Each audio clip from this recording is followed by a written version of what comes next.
amanhã. Um novo paradigma para a criação dos filhos, de Thomas Verne e Pamela Weintraub.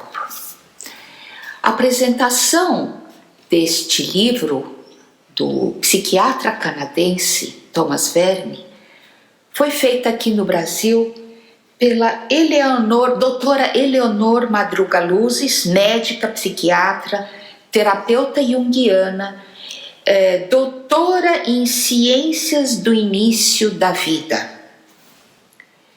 E ela diz: nunca na história da humanidade foi tão claro o fio que nos conduz à melhor qualidade de vida. A vida começa bem antes de nascermos, e as primeiras impressões deste tempo são essenciais.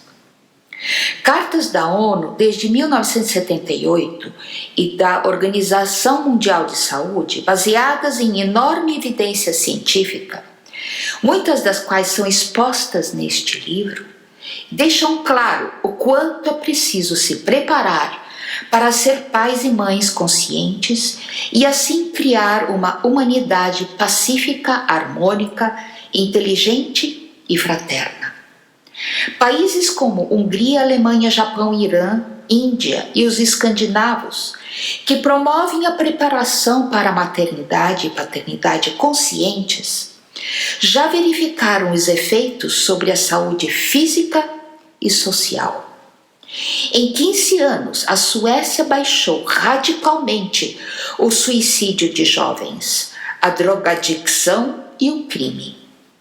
Em 13 anos, 80% da concepção na Holanda é desejada. E em novembro de 2013, fechou-se a 8ª penitenciária, coisa que se verifica noutros países. É fundamental compreender que é preciso cuidar da criança ferida que habita em nós, pois nascemos com marcas da concepção indesejada, 50% da população do mundo. Somos marcados pelas vivências intrauterinas, nossa primeira escola de vida, nosso parto, nossos primeiros anos, o que constitui informações definitivas no hemisfério cerebral direito. Técnicas de renascimento vindas para o Ocidente desde os anos de 1920, assim como as milenares orientais, podem curar estas feridas para não as repetirmos em nossos filhos, pois somos escravos daquilo que não temos consciência. Este livro traz conhecimento libertador, que é o caminho da consciência. Este livro existe impresso e também em formato e-book, Barani Editora. O que me chamou a atenção hoje nele é o 12º capítulo, intitulado Quando as coisas dão errado, crianças tristes, crianças iradas. Há alguns anos participei de uma reunião da Associação Americana de Psiquiatria em Toronto, diz o autor. Uma palestra dada por uma psiquiatra infantil da Universidade de Massachusetts colocou o público presente, chocou o público presente. Rosenthal falou a respeito de 8 crianças suicidas com idades entre 2 anos e meio e 4, que ela havia tratado durante os 5 anos anteriores. Contou a história de Benji, 2 anos e meio, que ficou sem comer durante 2 semanas, ameaçava jogar-se na frente dos carros e mordia a si mesmo violentamente. Ela apresentou o trecho seguinte de uma sessão de terapia. Terapeuta: por que esse menininho está machucando a si mesmo? Benji: ele é mau, ninguém gosta dele. Terapeuta: por quê? Benji, porque mamãe e papai, pais adotivos, foram embora. Terapeuta, por que eles foram embora? Benji, porque Benji é mau. Agora ele tem de ficar machucado. Embora geralmente o comportamento suicida entre crianças seja considerado raro, Rosenthal acredita que o motivo é os pais e terapeutas terem fechado os olhos para a sua evidência. Eles simplesmente não admitem o conceito de que as crianças podem se sentir profundamente deprimidas. A evidência de Rosenthal mostra que não é bem assim. Um de seus estudos comparou 16 crianças suicidas em idade pré-escolar com idades que variavam de 2 anos e meio a 5, com outro grupo de 16 crianças com comportamento desordenado, mas não suicida. Os membros dos 2 grupos eram da mesma idade, gênero, raça e situação socioeconômica, parental e conjugal. Ela descobriu que 13 das 16 crianças suicidas foram indesejadas pelos pais e sofreram maus tratos físicos ou foram negligenciadas por eles. Os 3 restantes tiveram relações muito conturbadas com as pessoas que cuidaram delas. Recentemente, em uma conferência realizada no Hospital das Novas Crianças de Sydney, Austrália, Louise Newman, diretora clínica do Serviço de Saúde do Governo do Sudoeste de Sydney, também falou a respeito de depressão infantil. Falou a respeito de bebês com apenas 2 semanas de idade, que mostravam sinais de depressão, estresse e ansiedade. Todas essas coisas significam que o bebê não é acalmado, não é acolhido, não é pego no colo do jeito certo. As pessoas nunca pensaram que os bebês e as crianças pequenas têm sentimentos, quanto mais algo como depressão. Mas o quadro dos bebês que estamos pintando diz que eles não são as criaturas passivas e totalmente dependentes que pensávamos que eram. São serizinhos complexos e ativos, diz Newman. Portanto, os sentimentos de tristeza estão a seu alcance. Ian Goodyear, do Departamento de Psiquiatria da Criança e do Adolescente da Universidade de Cambridge, estima que entre 2% e 5% das crianças em idade escolar sofrem de um transtorno grave de depressão. Uma nova pesquisa feita nos Estados Unidos mostra que até 10% das crianças sucumbem à depressão. Nessa era de planos de saúde e controle de seus custos, é mais fácil os médicos prescreverem drogas psiquiátricas do que reservarem tempo e espaço para as crianças e seus pais conversarem sobre o que realmente lhes faz mal. Cada vez mais a tendência é tratar os problemas comportamentais com estimulantes, tranquilizantes e antidepressivos, quer seu uso se justifique, quer não. Em 1997, os médicos norte-americanos receitaram Prozac e outros antidepressivos para 600 mil crianças entre 13 e 18 anos de idade, um aumento de 46% em relação ao ano anterior. Grandes segmentos do público, sob a batuta dos principais formadores de opinião, passaram a acreditar no modelo médico de doença mental, isto é, que todos os problemas psicológicos são problemas cerebrais. O argumento é o seguinte: a depressão é uma doença como o diabetes ou a pneumonia, e como essas doenças vai responder ao remédio certo. A varinha mágica do momento, o rei dos blocos e receitas, foi o Prozac. William, 9 anos, toma uma combinação de droga estimulante com um ansiolítico. Seu médico sugeriu que ele acrescentasse o Prozac. A mãe ficou entusiasmada com o remédio. Há pressões enormes sobre as crianças e William tinha dificuldade de enfrentá-las quando era menor, disse ela.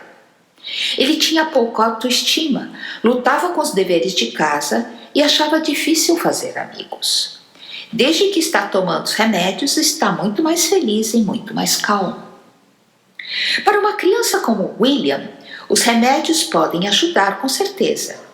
Quer seus problemas tenham sido causados por predisposição genética, sintonização defeituosa do cérebro nos primeiros dias de vida, ou uma crise familiar, como o divórcio, se ele está hiperativo ou deprimido demais para participar de atividades.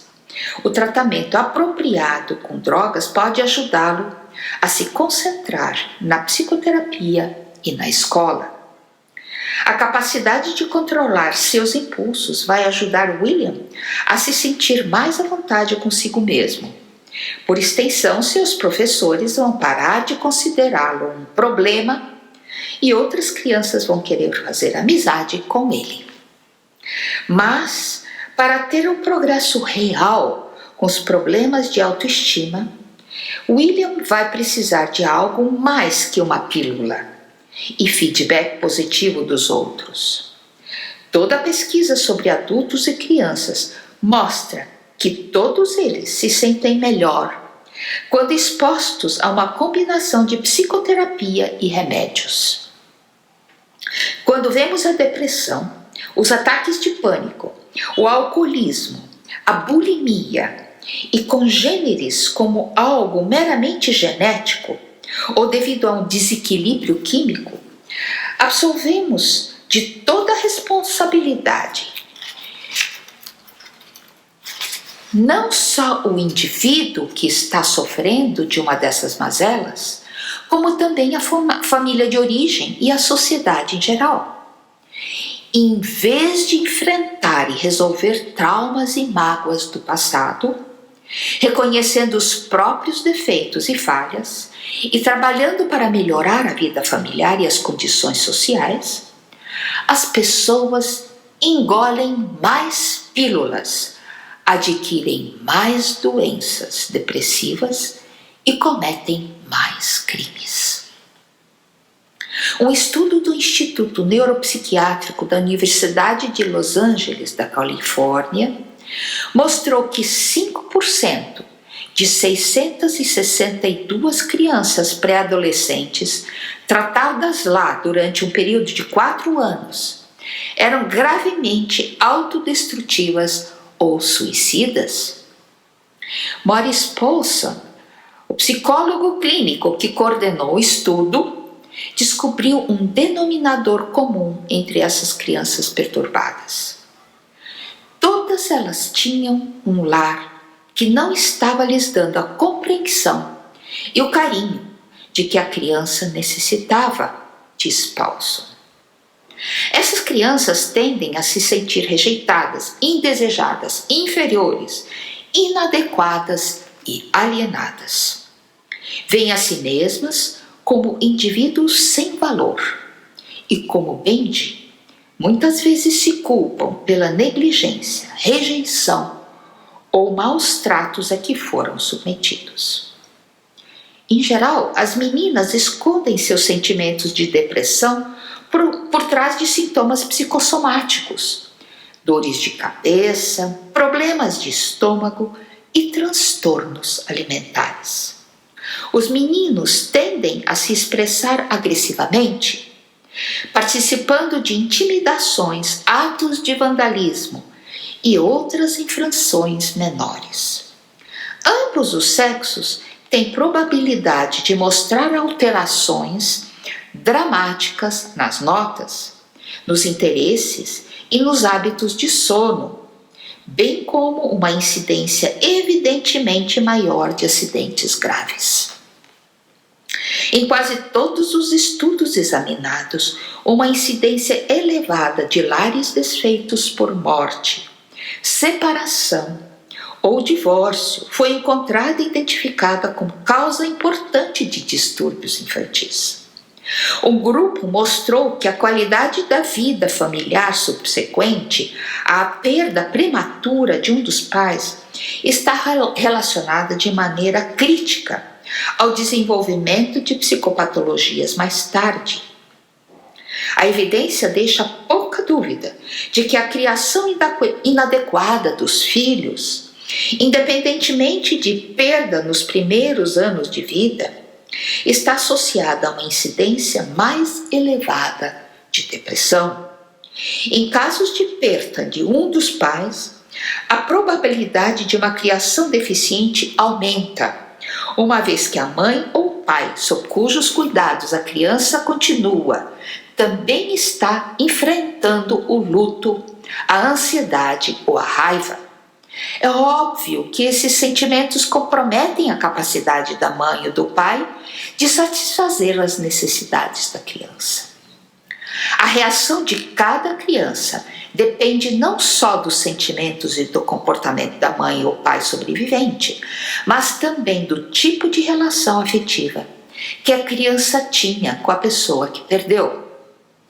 Essa é uma questão muito complexa, porque até uma mãe má e abusiva pode ser idealizada por uma criança que precisa se apegar à fantasia da boa mãe, enquanto um pai extraordinário e carinhoso pode ser demonizado por uma criança que está com raiva dele por abandoná-la.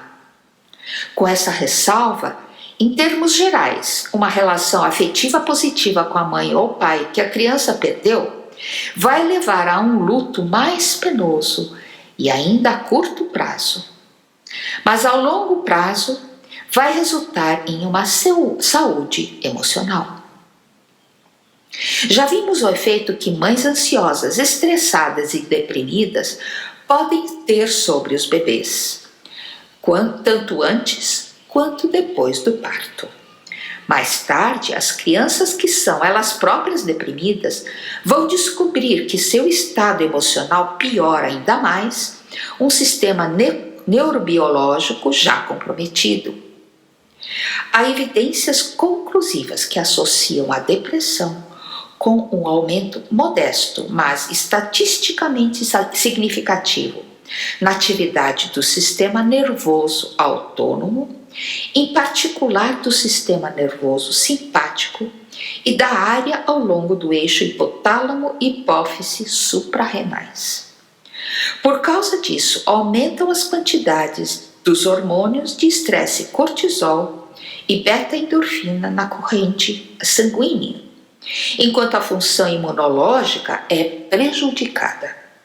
Se essa criança também estiver alienada dos pais e de sua comunidade, pode se tornar vítima de algo muito mais perigoso que a depressão, agressão, violência e crime.